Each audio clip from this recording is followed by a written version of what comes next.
मैं पर्सनली ये बिलीव करता हूं कि व्यक्ति जब तक इनकम कर रहा है तभी तक उसको रुपयों की आवश्यकता नहीं है। जब व्यक्ति का इनकम बंद हो जाए उसके बाद भी लगने वाला खर्चा कंटिन्यू रहता है। तो चलिए इस वीडियो में मैं आपके साथ शेयर करता हूं आपके रिटायरमेंट के लिए क्या बेहतर है। दोस्तों, आप ये सुन के कि रिटायरमेंट की प्लानिंग कौन करता है, इस वीडियो को स्किप मत कीजिएगा। जब हम बचपन में थे तब हमने अक्सर देखा था जो लोग सरकारी एम्प्लॉय हुआ करते थे वो रिटायरमेंट के बाद ढेर सारा अमाउंट लेकर अपने घर पे आते थे और उसके बाद भी हर महीने उनको पेमेंट के रूप में पेंशन आते रहता था। तो उस समय से ही मेरे लिए ये बहुत फेवरेट टॉपिक बन गया था रिटायरमेंट प्लानिंग। तो मैं पर्सनली और लोगों को भी ये सजेस्ट करता हूं कि आपके लिए रिटायरमेंट प्लानिंग करना कितना जरूरी है। तो चलिए इस वीडियो में मैं आपके साथ शेयर करता हूं और आपको बताना चाहूंगा कि क्यों ये आपके लिए भी बहुत जरूरी है। तो चलिए एक पीपीटी के माध्यम से शेयर करता हूं, फिर देखते हैं हम कि क्यों और कैसे आपके लिए ये मददगार होगा। तो चलिए देर ना करते हुए मैं आपके साथ शेयर करता हूं क्यों जरूरी है ये रिटायरमेंट प्लानिंग। चलते हैं अगले स्लाइड में। रिटायरमेंट के लिए फाइनेंशियल प्लानिंग क्यों जरूरी है ये। तो रीजन है बेहतर स्वास्थ्य देखभाल के कारण, लाइफ स्टाइल जीवन प्रत्याशा में वृद्धि, संयुक्त परिवार व्यवस्था का समाप्त होना और बढ़ती मुद्रास्फीति। अब विडंबना यह है कि 25 साल की उम्र में सेवानिवृत्ति की योजना बनाना हमें बहुत जल्दी लगता है। 30 से 35 की जब हमारी उम्र होती है तब हम अपने परिवार को वर्तमान की सुविधाएं प्रदान करने में समय व्यतीत करते हैं। 40 से 45 में बच्चों का करियर बनाने में अपना समय लगा देते हैं।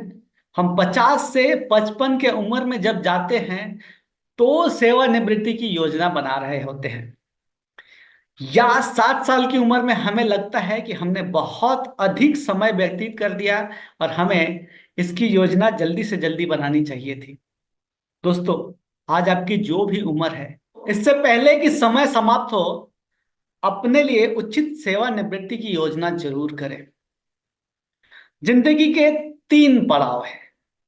पहला पड़ाव है 0 से 25 साल।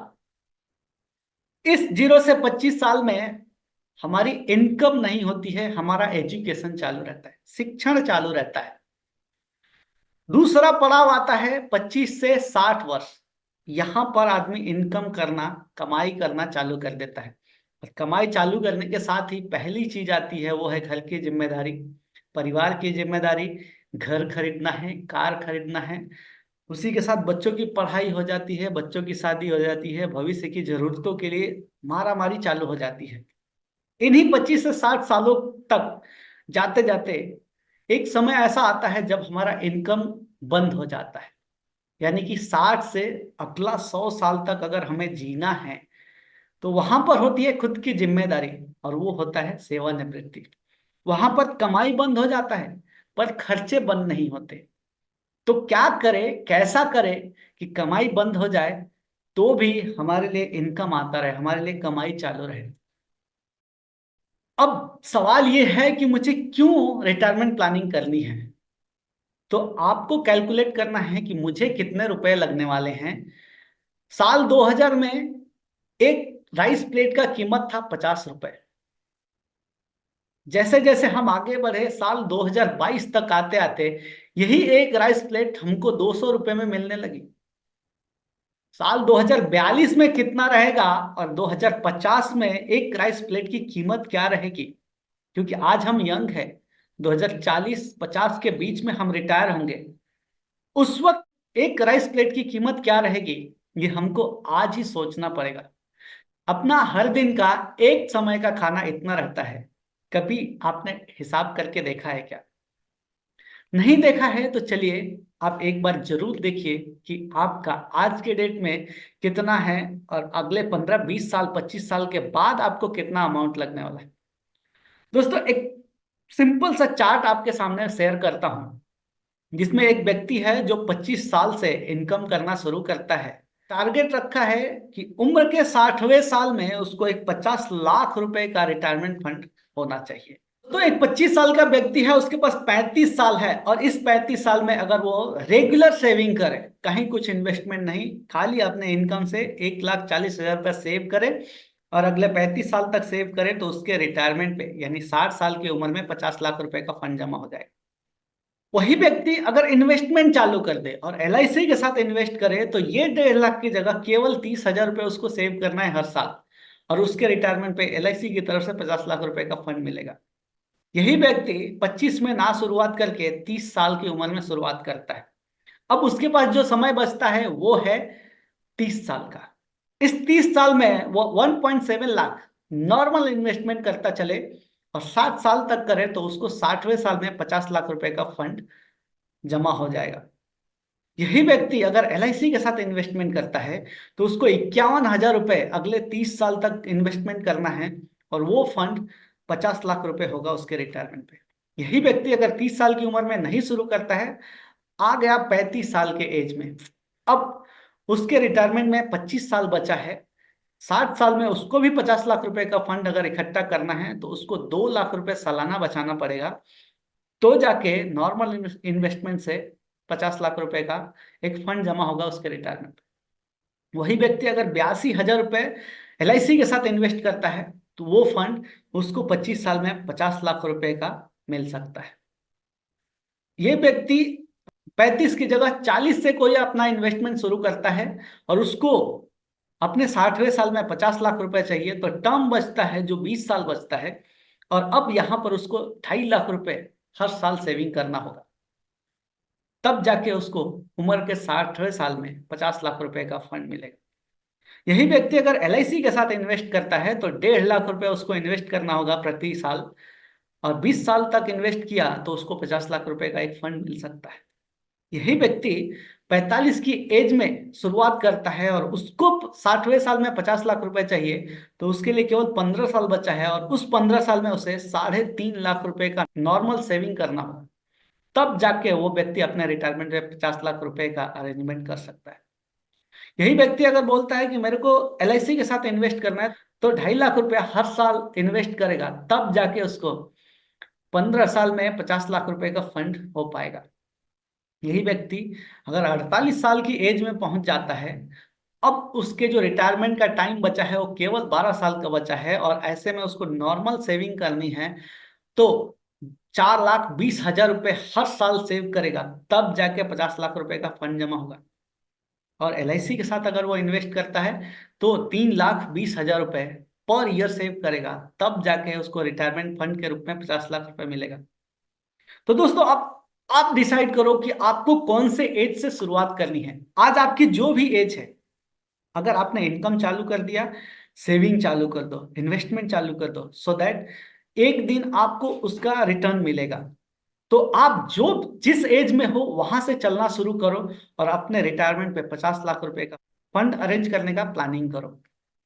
चलते हैं आगे दोस्तों, भारत में पेंशन पर ब्याज दर कितना है और G20 देशों का ब्याज दर क्या क्या है, ये इस स्लाइड में दिखाने की कोशिश की गई है।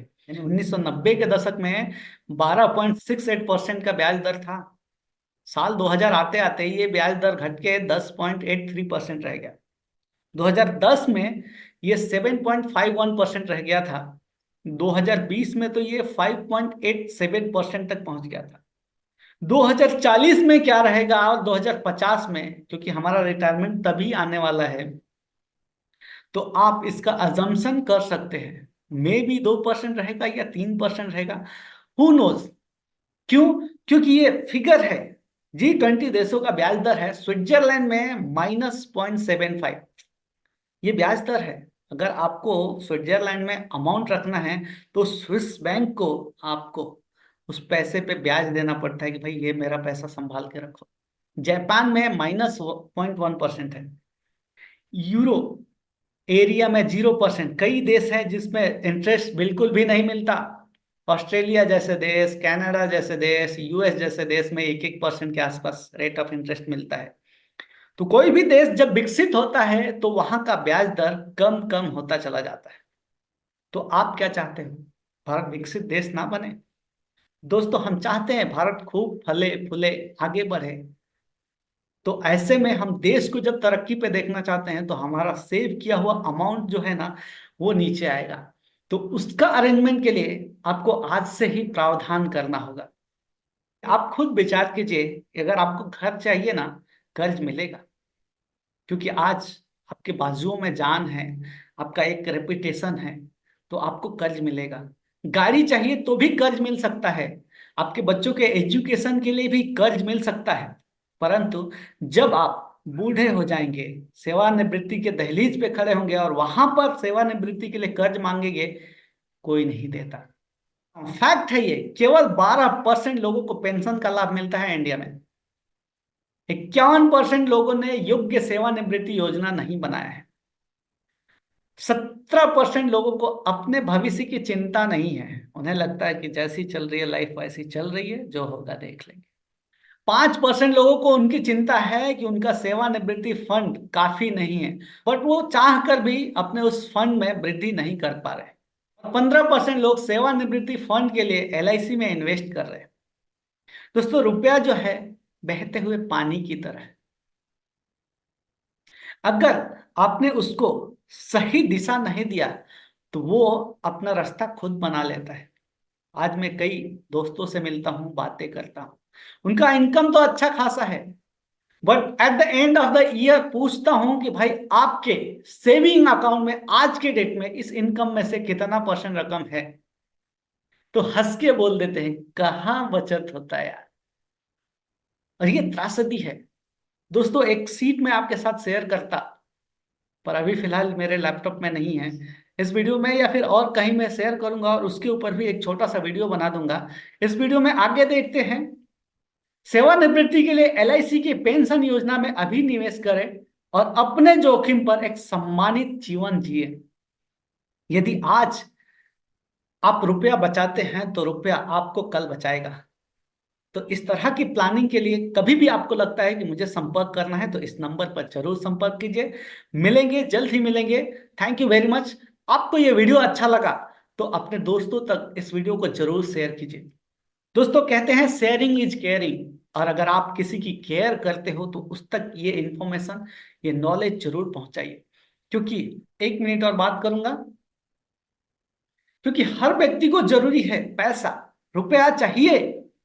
रुपया एक ऐसी चीज है जो सुख में भी लगता है, दुख में भी लगता है, जन्म के समय भी लगता है और मृत्यु के बाद भी लगता है। तो आपको इसकी प्लानिंग जानबूझ के करनी है, क्योंकि अगर किसी अच्छे चीज की प्लानिंग जानबूझ के नहीं की तो अनजाने में गलत चीजों को होते हुए आप नहीं रोक सकते। आप अगर स्कूल नहीं गए रहते तो आपको कोई दुनिया की ताकत नहीं थी जो अनपढ़ होने से रोक सके। इसी तरह से जानबूझ के हमें अच्छी चीजें करनी पड़ेंगी, तभी जाके हमारी जिंदगी में वो अच्छा रिजल्ट मिलेगा। सो अगर आप जिसकी केयर करते हो उसको ये वीडियो जरूर शेयर करो, अपने लिए भी प्लान करो, अपने परिवार के अन्य सदस्यों के लिए प्लान करो, क्योंकि हर किसी के लिए एक ही चीज इंपॉर्टेंट है। आपके परिवार के लिए आपके बाद दूसरा सबसे महत्वपूर्ण जो चीज लगने वाला है वो है ये रुपया। इसकी प्लानिंग करो, बहते पानी की तरह मत छोड़ो, वरना ये बह के कहाँ निकल जाएगा।